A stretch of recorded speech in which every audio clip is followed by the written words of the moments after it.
Si je disais que ce soir, j'allais dire exactement ce que nous ferions pour l'avenir des transports niçois, ça aurait suscité un emballement dans les semaines passées qui n'aurait pas permis à ce grand travail de réflexion en profondeur, sérieux, avec des acteurs importants prenant en compte toutes les réflexions, de pouvoir se faire. Mais en réalité, ce soir, c'est bel et bien pour vous dire quel est au terme et de la concertation et de la prolongation d'une réflexion que j'ai voulu engager pour tout entendre, tout écouter, prendre en compte toutes les considérations. Là où on disait de toute façon, il n'écoutera pas, on peut dire tout ce qu'on veut, sa décision est déjà prise. Oui, c'est pour vous dire que ma décision n'était pas prise, que lorsque je me suis engagé devant les Niçoises et les Niçois à être un homme de dialogue, j'ai voulu démontrer que j'étais un homme de dialogue, un homme d'écoute, mais ce soir, la décision que je vais vous annoncer est bel et bien prise, elle sera irréversible et mise en œuvre, en tout cas engagée d'ici la fin de notre mandat. Et il y a le temps de l'écoute, il y a le temps des décisions, il y a le temps de l'action. Le tramway empruntera donc de Saint-Augustin jusqu'au carrefour de la rue de France, François Grosso. Le site propre bus existant Californie, rue de France, en desservant les stations suivantes: Cassin-Saint-Augustin, Cassin-Kirchner, Parc Ferber, Vallon-Barla, Fabron-Hôpital-Lenval, Magnan et enfin rue de France, Grosso.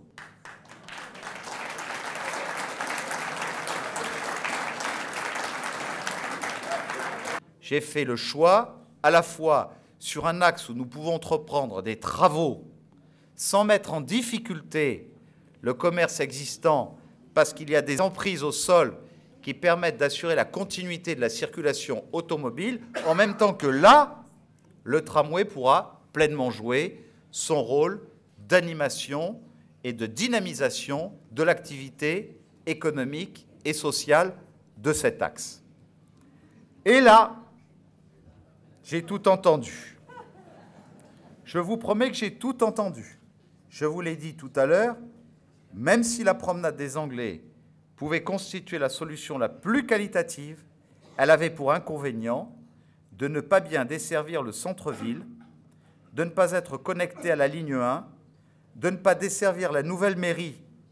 que nous allons réaliser en lieu et place de l'hôpital Saint-Roch et dont nous sommes en train de faire l'acquisition pour qu'il n'y ait pas d'opération de spéculation immobilière au moment où l'hôpital du XXIe siècle ouvrira à Pasteur, de ne pas aller au port de Nice, où je viens de poser avec Éric Ciotti la première pierre la semaine dernière, et la gare de Riquier. Voilà pourquoi j'ai choisi la poursuite à partir de Grosso, rue de France, la poursuite d'une ligne qui disposera d'une station à Alsace-Lorraine, musicien, Jean Médecin avec une connexion à la ligne 1, place Wilson pour la desserte de la future mairie,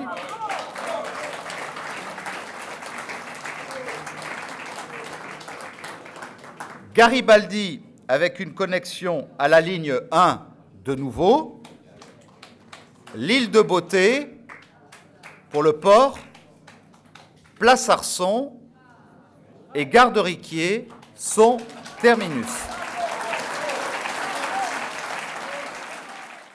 Vous savez,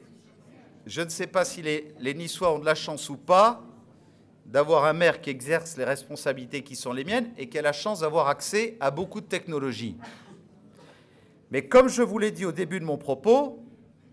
et d'ailleurs vous ne voyez pas de ligne qui relie ces points, il n'était pas question de reproduire les mêmes erreurs de la ligne 1 en saccageant les axes Nantes, Buffat, Liberté, Hôtel des Postes, Pastorelli et Joffre.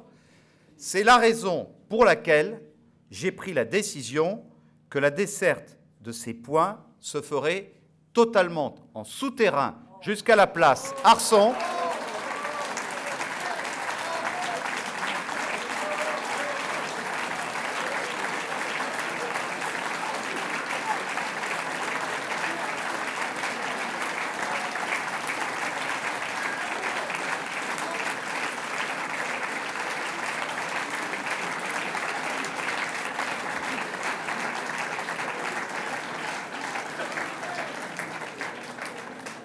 Nous ressortirons à la place Arson et nous irons à ciel ouvert de la place Arson jusqu'à la gare de Riquier, où de la gare de Riquier, on pourra de nouveau, si l'on veut, se rendre sur la partie est de la communauté d'agglomération en direction de Menton, Vintimille. Voici ainsi présenté le schéma communautaire de transport que nous allons réaliser dans les 10 ans qui viennent.